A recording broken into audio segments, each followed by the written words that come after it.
Two things before we get started. One, the head coach at Commerce is a good friend, Jarrett Von Rosenberg, and just want to bring some attention to his family and kind of what they're going through. His wife had a stroke, and she's got a long road of recovery. I did talk to him this afternoon at shoot around for a little bit.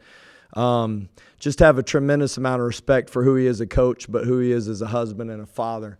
And they've got a GoFundMe out there for his family and support to try to help them as they go through this journey. They've got 3 young kids.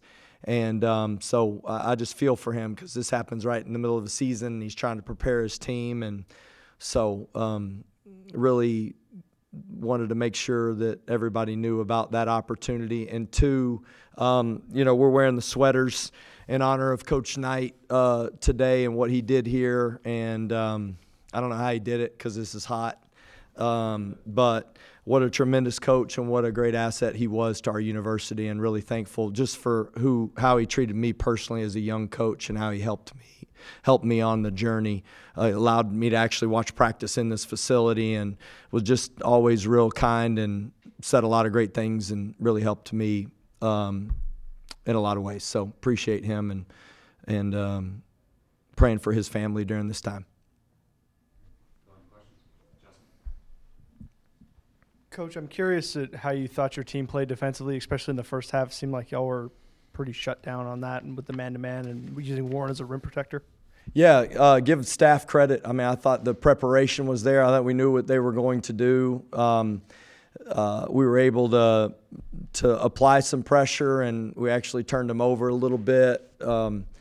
And contested shots, I thought our prep in regards to personnel was really good, like who they are and what they did well and what we were able to take away. So, just the consistency and the effort was better than it's been. And scouting report I thought was really where we were strong in taking away the things they do well. Obviously, it kind of got a little sloppy in the second half. What do you attribute that to? And do you think that, I guess, the shooting numbers that were tonight, do you think that's a problem going forward or anything like that? I know that it's there's no kinda to it. It was not kinda. It was really. I think it showed our inexperience. To be honest, we jumped on them pretty early, and I thought we got the advantages that we wanted. And then instead of putting pressure on them and stretching a lead from 20 to 30 to 40, it kind of felt like, okay, we're ahead. Let's see if we can take some chances. And we haven't been that sloppy, and it gets contagious with an inexperienced team where everybody feels like maybe I can make this big play, and let's be honest, it's a great environment here. So I mean, I know our guys are excited to play, and I didn't want to pull them back and stop them. I was good with some of the mistakes that we threw ahead to forwards trying to put pressure on the rim, but then as the game went on, you could tell two things. One, I do think they play and get after you defensively. It looked like we were a little bit fatigued, and when you're fatigued, you do tend to make more mistakes. And then two, I just felt like it showed our inexperience and thinking like, hey, let's just try to make a big play. And when we watch it on film, and I watched some possessions at half, I mean, it really was, there were guys open that you could have just passed it here and he would have passed it there, but instead we tried to make the excellent one.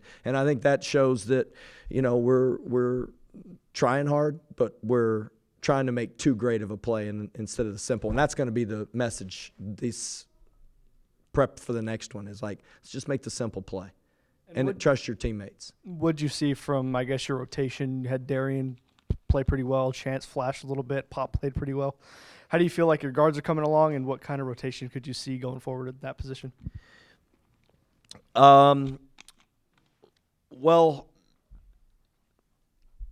I don't think anything's set, honestly. It looks like we've got a lot of guys that can contribute, and the people that saw Chance in the A&M game saw that he can really shoot. I mean, really can. He's been our best three-point shooter, and he didn't get great looks tonight, and when he did, they were pretty deep.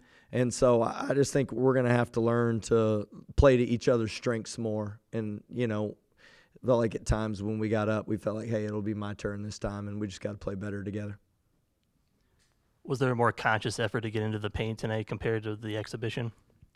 If you look at the plan of attack against these guys. I mean, I thought size was our advantage. And to give our guys credit, we did get to the line 29 times, and I thought we were aggressive at the rim. I will tell you, I didn't think we were strong enough at the rim. I thought we got the ball knocked out of our hands several times and had opportunities to really be physical with the basketball, and we need to get stronger.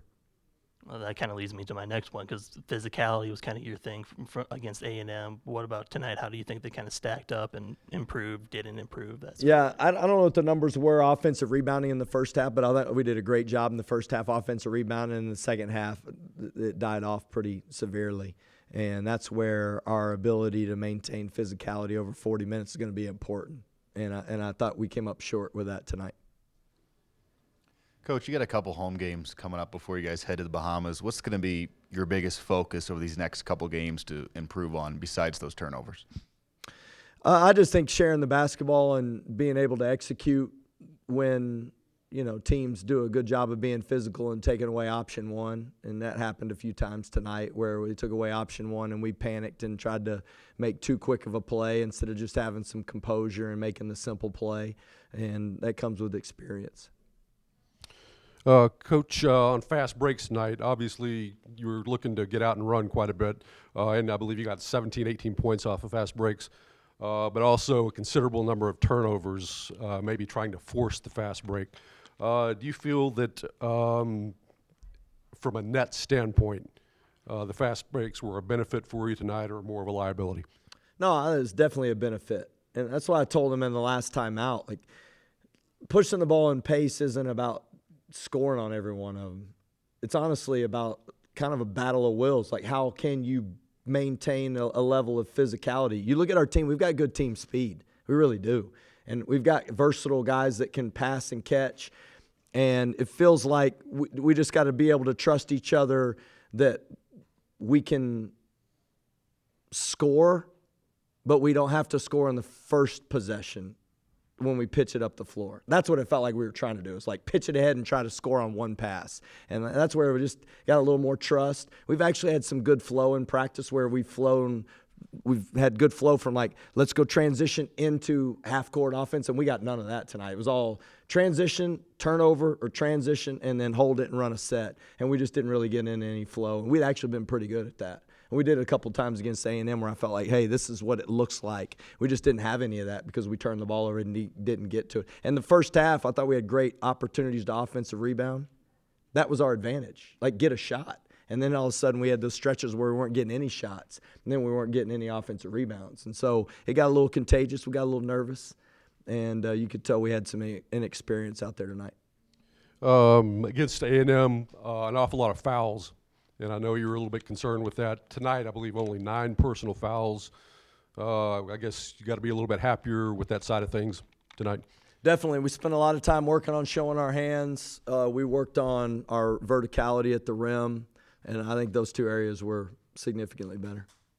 And then at the point guard position, Pop, when he was running the point, I mean, he was not a terrific floor game tonight. I believe 1 assist, 5 TOs. On the other hand, Washington and Joe Toussaint have looked pretty good at the point. Do you see, considering what you got with Washington and Toussaint, do you see Pop running a lot of point this year, or are you going to see him more off the ball? Yeah, I think it's just going to depend on the game. It's going to depend on matchups. And we didn't really take advantage of matchups tonight. It wasn't a big concern to, like, hey, let's try to get this matchup in the action. Really, it was like, hey, let's just make the simple play and make a read. So I wasn't as concerned with that in this game. I wanted us to see how well we could move the basketball as a team. And he kind of got stuck at that position there for a stretch at the end of the game. And, I think that comes with experience too. And I was running sets. I didn't help him, honestly, very much. We were running sets to try to have entries. And I think I would have done a better job of helping get the ball moving where he didn't have to just set up and tee up and they were denying. And we'll do a better job of giving him options. So he doesn't just stand up there and try to pass it to one guy. Coach, what or who were you pleased with tonight that stood out for you from a positive standpoint? Yeah, the biggest thing was getting to the free throw line. I mean, I thought that part of it was great. And then I was pleased with the fact that Warren went to the free throw line and went 4 for 6, and we were 82%. I think if you can do that, and that's going to give us a big advantage. We'd relied on our making threes against A&M, and when you don't get the ball to go in from 3, like how are you going to create opportunities? So I think that was the biggest one. And then, I thought Darian Williams was solid. I really thought he was. And he's been a 3-to-1 assist to turnover guy in his career. And I thought his, the more comfortable he gets handling the basketball, he's another guy that we can depend on. But I thought Darian had a solid day, especially in just trying to help solidify us on the defensive glass. He's done that well. And then obviously Warren. I said this after the A&M game. I think Darian and Warren didn't play great. Neither one of them scored in the A&M exhibition, and I think those two guys are big parts of our team. And I thought they showed that and played significantly better tonight. Coach, Commerce, 5 of 35 from 3. I mean, it doesn't get much better than that in terms of closing out on 3-pointers. What did you guys feel like you did good in that regard? Yeah, really, it was just personnel. I mean, I thought we had the right guys that we allowed to shoot, and then the guys that we didn't want to shoot, we did a good job of closing out on them until we got to that last 5 minutes when, they made a couple. But it was just a good personnel scout. I thought our staff did a great job, and the guys were prepared. Thank y'all.